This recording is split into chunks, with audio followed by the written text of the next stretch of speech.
Antes da gente se despedir, eu queria a opinião de vocês, isso justamente para a gente finalizar, sobre o posicionamento do presidente Lula diante do presidente Donald Trump. Por que que eu questiono isso?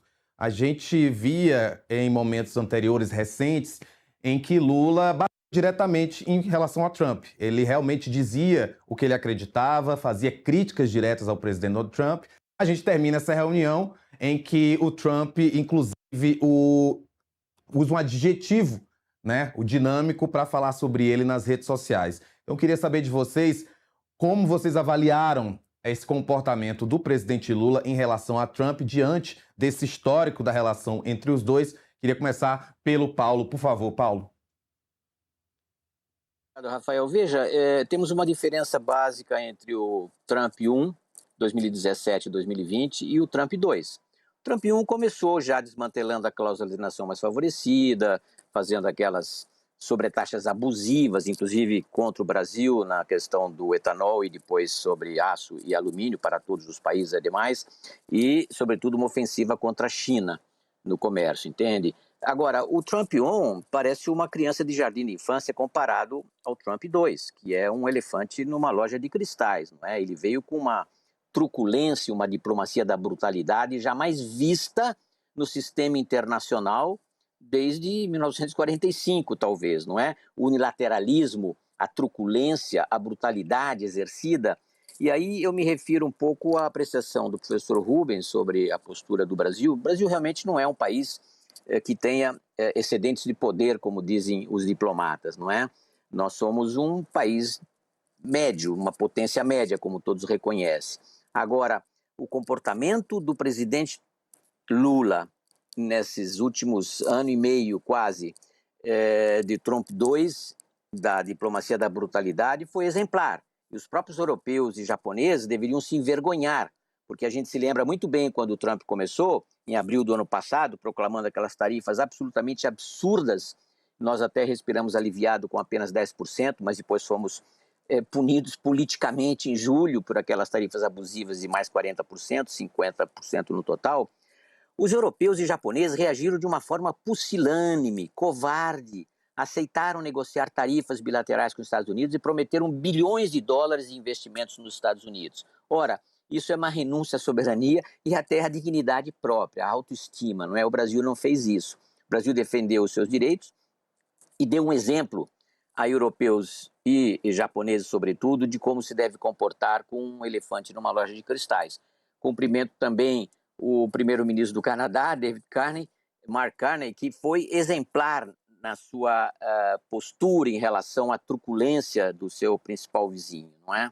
Eu acredito que tanto o primeiro-ministro canadense quanto o presidente da Finlândia, Alexander Stubb, são exemplares em como enfrentar um pitbull desembestado, não é? Fazendo destruições à torta e à direito, atacando países de forma absolutamente abusiva. Então, eu acredito que o Brasil, sim, deu um exemplo ao mundo numa postura digna de defender a sua dignidade, os seus direitos e defender, sobretudo, o direito internacional. Como eu disse, não há possibilidade de reduzir tarifas para os Estados Unidos. Isso tem que ser negociado com o Mercosul e reformar a tarifa externa comum do Mercosul. Apenas dentro do sistema multilateral de comércio é que a gente pode chegar ao entendimento. E eu diria mais, o presidente Lula poderia oferecer o PIX brasileiro ao Trump e aos Estados Unidos sem cobrar direitos autorais. Seria uma boa coisa. Rubens, também queria ouvir tua opinião em relação ao comportamento do presidente Lula nessa reunião, como eu disse, baseado nos momentos recentes da relação dele com Donald Trump. Eu subscrevo totalmente o que foi falado, né? Então, se a gente lembrar, como foi muito bem lembrado, do posicionamento dos países europeus e do Japão, eles se curvaram, né? Correram para fazer concessões aos Estados Unidos para resolver aquela questão do tarifaço, enquanto que os países que tentaram resistir, né, e conseguiram resistir, negociar, fazer uma negociação mais dura, se provaram uma estratégia muito mais efetiva, inclusive o Brasil, né? Mesmo porque a Suprema Corte acabou derrubando as tarifas do jeito que estavam, e os Estados Unidos perdeu aquele trunfo que tinha na mão para negociar. Então, foi muito positivo para o Brasil ter fortalecido o multilateralismo, o direito internacional, resistido a esse ímpeto unilateral dos Estados Unidos. Então, me parece que a política externa brasileira para os Estados Unidos tem sido muito bem feita, muito bem arquitetada, e aí na característica do presidente, me parece que ele também está se dando muito bem, ele está conseguindo dobrar o Trump, né? Então, foi citado nominalmente na palestra, né, no discurso da Assembleia Geral pelo Trump, depois foi falado de novo no encontro na Malásia, na reunião por telefone na semana passada, relatos dizem que ele terminou a ligação falando I love you, né? Então eu te amo.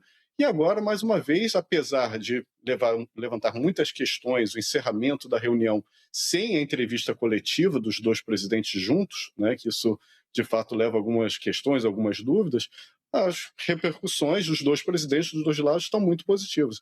Então mostra o quê? Que o presidente Lula está sim conseguindo se colocar como um exímio negociador junto com Trump, mesmo que, né, nesse segundo governo Trump, como o Paulo disse, ele tem uma postura muito mais agressiva, muito mais, enfim, pouco diplomática, se a gente pode falar assim, em relação ao resto do mundo, não só ao Brasil. Paulo Roberto Almeida, Rubens Duarte, muito obrigado por vocês participarem com a gente aqui, trazendo essa análise dessa visita que, pelo jeito, como a gente deixou claro, foi bem proveitosa para os dois países. Acreditamos que vão haver outras consequências dela e, claro, vocês estão sempre convidados para fazer essas análises juntos com a gente aqui no Metrópolis. Foi um prazer enorme, muito obrigado. E um privilégio estar dividindo a tela com vocês. Obrigado, até a próxima vez.